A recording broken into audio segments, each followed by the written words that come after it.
আসসালামু আলাইকুম প্রিয় দর্শক। আমি মনে করি ব্যক্তিগতভাবে এটা একটা খুশির খবরই। আমাদের বরিশালের দুই শিক্ষার্থী ভাই তারা স্বল্পমাত্রার ক্ষেপণাস্ত্র তৈরি করছে, যা ৩০০ কিলোমিটার পর্যন্ত যাই আঘাত হানতে পারে। স্বল্পমাত্রার ক্ষেপণাস্ত্র তৈরি দুই শিক্ষার্থী। বরিশালের আগৈল ঝরার দুই শিক্ষার্থী তৈরি করেছে স্বল্পমাত্রার ক্ষেপণাস্ত্র মিসাইল। আকারে ছোট হলেও এটি ঘন্টায় ৩০০ কিলোমিটার গতিতে লক্ষ্যবস্তুকে আঘাত হানতে সক্ষম হবে বলে দাবি করেছেন তারা। এই উদ্ভাবনের পেছনে রয়েছে প্রীতম পাল ও তার মামা সুজন চন্দ্র পাল। ১ বছরের গবেষণা ফল হিসাবে তারা তৈরি করেছেন এই ক্ষেপণাস্ত্র, যার নাম দিয়েছেন থান্ডারবোল্ট।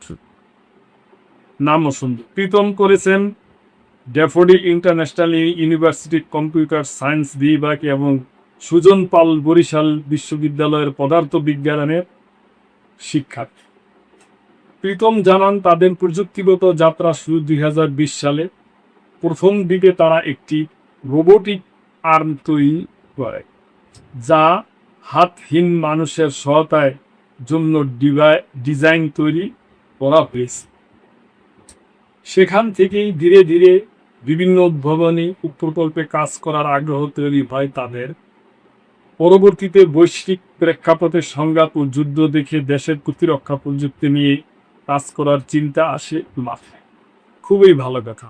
সেই ভাবনা থেকেই তারা ক্ষেপণাস্ত্র প্রযুক্তি নিয়ে গবেষণা শুরু করেন। নিজেদের সঞ্চয় এবং পরিবারের সহায়তায় ৭ লাখ টাকা ব্যয়ে তারা ২টি ক্ষেপণাস্ত্র তৈরি করেন। মাশাআল্লাহ।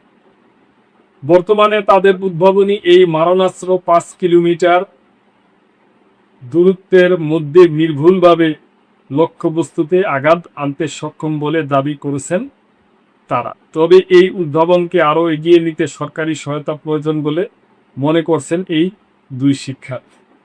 তাদের আশা যথাযথ পৃষ্ঠপোষকতা পেলে দেশের তরুণরা প্রতিরক্ষা প্রযুক্তিতে আরও বড় অবদান রাখতে পারে।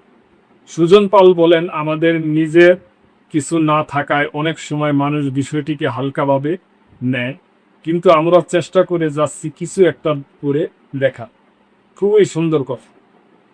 তাদের বিশ্বাস, সুযোগ ও সহায়তা পেলে এদেশের শিক্ষার্থীরাও উন্নত বিশ্বের মতো দূরপাল্লার আধুনিক প্রযুক্তি গ্রহণে সক্ষম। প্রিয় দর্শক, আমি ব্যক্তিগতভাবে খুব খুশি, খুব হ্যাপি এবং আশা করব সরকার অবশ্যই এদিকে নজর দিবে এবং বর্তমান যে বৈশ্বিক অবস্থা আর প্রেক্ষাপটে প্রতিটা দেশেই তাদের নিজস্ব ক্ষমতা, নিজস্ব সমরাস্ত্র থাকা উচিত। বাংলাদেশ তার বাহিরে না, বাংলাদেশেরও এটা নিয়ে ভাবা উচিত। তো প্রিয় দর্শক, এ ব্যাপারে আপনাদের যদি কোনো মন্তব্য থাকে অবশ্যই ধরবেন এবং লাইক, কমেন্ট, শেয়ার করে সাবস্ক্রাইব করে চ্যানেলটির পাশে। আল্লাহ।